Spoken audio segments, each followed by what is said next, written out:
Trump, they should have told Trump. If they're really concerned about the Russians infiltrating a campaign, then why not try to stop it? Why not tell Trump? Well, the answer's perfectly clear. To me, they were running this whole story. They were pushing this scam. Great insight. Rush Limbaugh earlier today pointing out, rightly so, that if the FBI is so worried about Russia trying to infiltrate the Trump campaign, they should have warned him. Here with reaction, former New York City Mayor, President Trump's attorney, Rudy Giuliani. Two things. Carter Page on this show last night, Mr. Mayor, this was the spring of 2016. He's never met Donald Trump.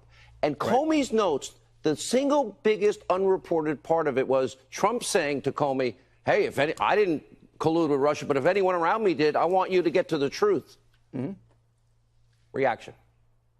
Well, the fact is that this investigation never should have taken place in the first place.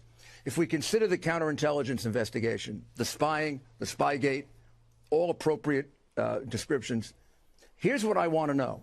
I want to see the documents which Trey Gowdy has never seen, which is outrageous.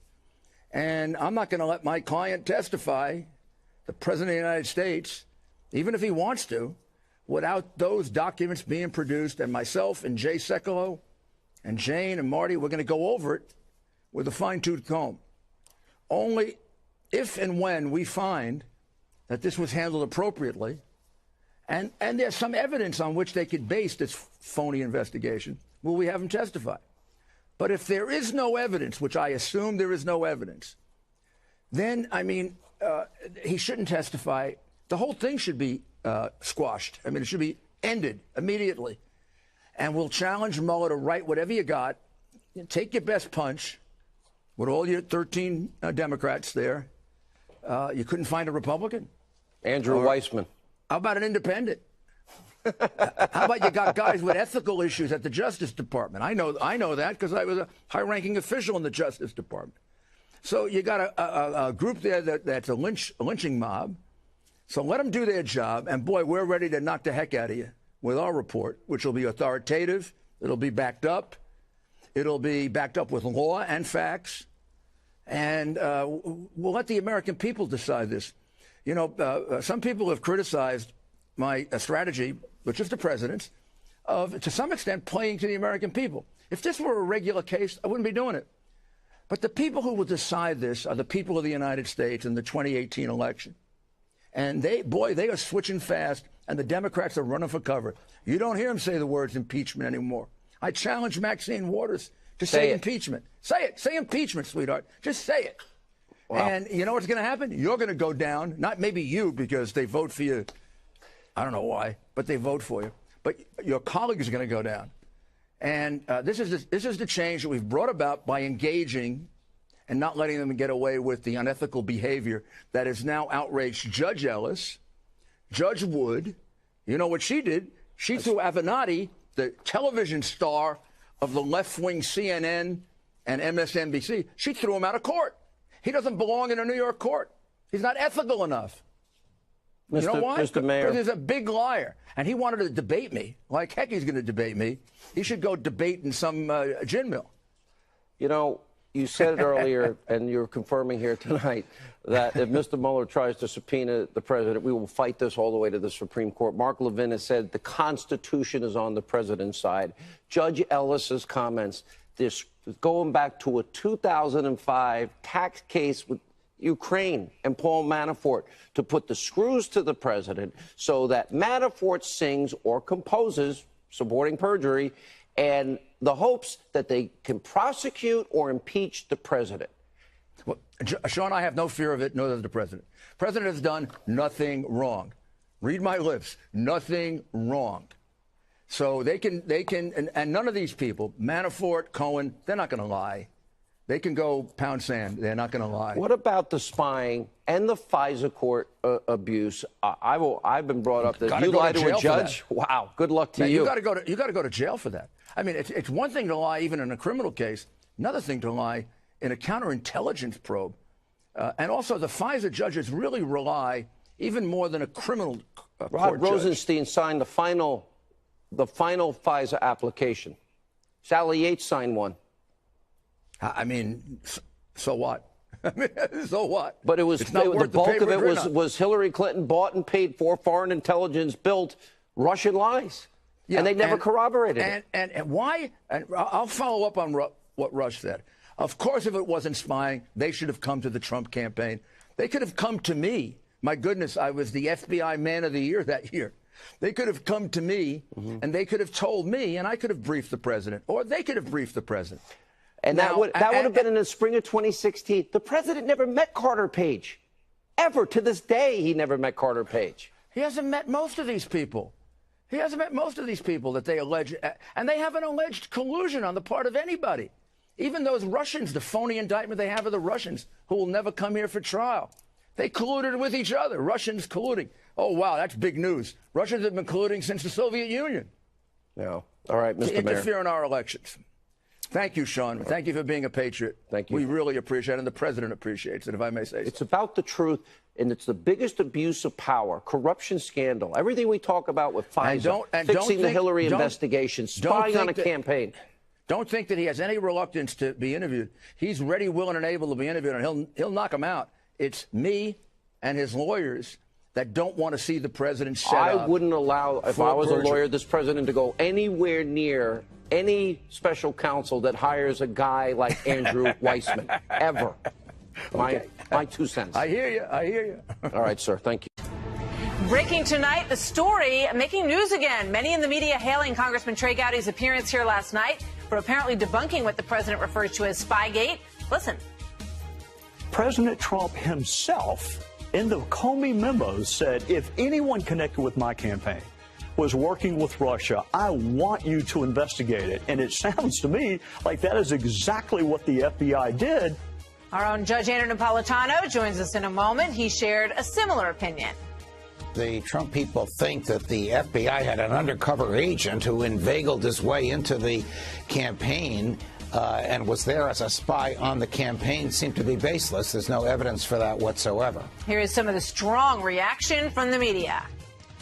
President Trump's prior conspiracy theory, Spygate, was just debunked on Fox News by a GOP lawmaker, no less. God bless Trey Gowdy for saying this, but the FBI did it by the book. His remarks are astounding. Judge Andrew Napolitano, he's a Fox News legal analyst who has been a defender of the president through and through. He called the president's claim that the FBI placed an undercover spy in the campaign, quote, baseless. Nothing to see here, guys. Chill.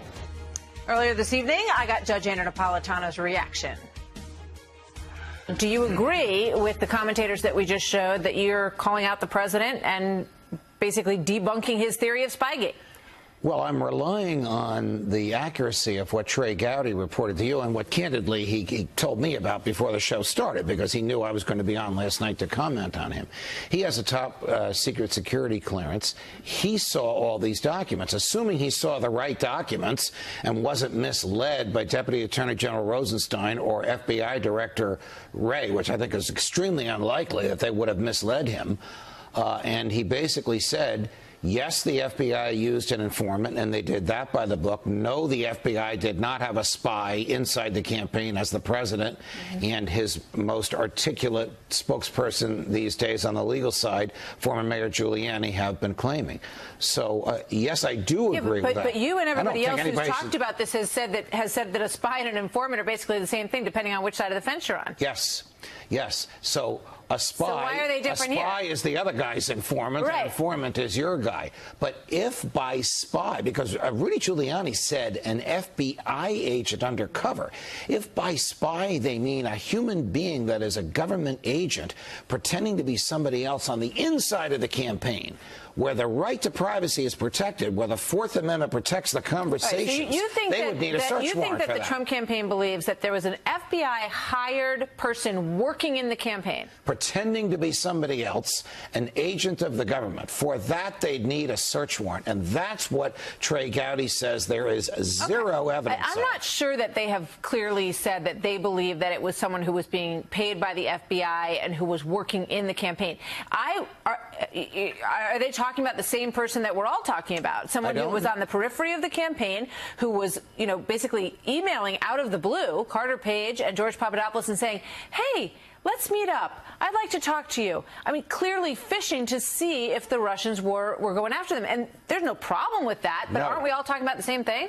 Not only is there no problem with that, it is unremarkable that we're talking about it, because the government does this all the time. Rudy Giuliani perfected this when he was the U.S. attorney, and it was upheld by the courts. You send somebody who may pretend to be someone other than they are to have a conversation in a public place. This is very important, because in a public place, the Fourth Amendment does not pertain. If somebody shows up and says, I want to work for the campaign, and makes his way to the inside, and that person is really an undercover FBI agent. If some of these peripheral folks in the campaign were being approached by Russians, did Russians come up to them and say, I've got some dirt on Hillary Clinton, and did they go back and forth on that? Those are lawful absolutely, conversations. Absolutely. But here's what's different in this situation. This is the middle of a presidential campaign, right? Do any different rules apply, given the fact that the outcome of this moment is going to produce a new president of the United States? Did they have, and you said last night, that's a judgment call when I asked you about that. Did they have the onus on them to say, and as Trey Gowdy pointed out, the president said, look, if there's somebody infiltrating the campaign, or there's somebody who's trying to, speak to my folks from Russia, I want to know about it. Why didn't they tell him about it? I really don't know. I told you last night, if I were making the calls, I would have told either the candidate or the campaign manager. They made a judgment not to. But what's the motivation not to? Well, they haven't said. Either their presence was illicit, or they felt that by telling more people than was necessary, the word would get out. Well, how about this idea, that it dries up your lead into the campaign? It may very well do that.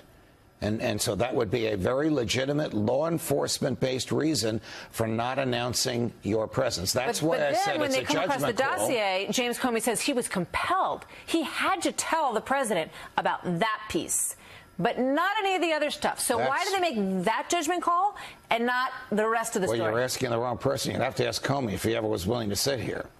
But as I told you last night, I disagree with their decision not to tell Trump, because if I were the candidate, I would want to know, wait a minute, my campaign is surrounded by the FBI and they claim they're here to protect me? I'd want to know about it. And the reason that it raises all these questions for the president is because he knows that the people who are running the investigation were saying all these nasty things about him in their text messages all the time. So he's saying there's more to that than this. Well, yes, I understand that that's normal procedure. If we're talking about the professor, whose name we're not supposed to use here, having conversations in public places with Carter Page, with Sam Clovis, with George Papadopoulos. Right, nothing illegal about that. Correct. But if we're talking about a human being who made it to the inside of the campaign, and they thought this was a campaign worker and it was really an FBI agent, they need a search warrant for that. And for that, there is no evidence. I got to ask you one quick question. Jeff Sessions, the president says, you know what? I shouldn't have hired him. There's a lot of good lawyers out there. Do you agree? The president is right. It pains me to say it because he's been a friend of mine for 20 years. But the president is right. The president is entitled to an attorney general with whom he has an open conversation, an open level of communication with great confidence, sort of like Bobby and Jack Kennedy had, almost, even though Mitchell went to jail, like Nixon and Mitchell had, but an intimate level of communication.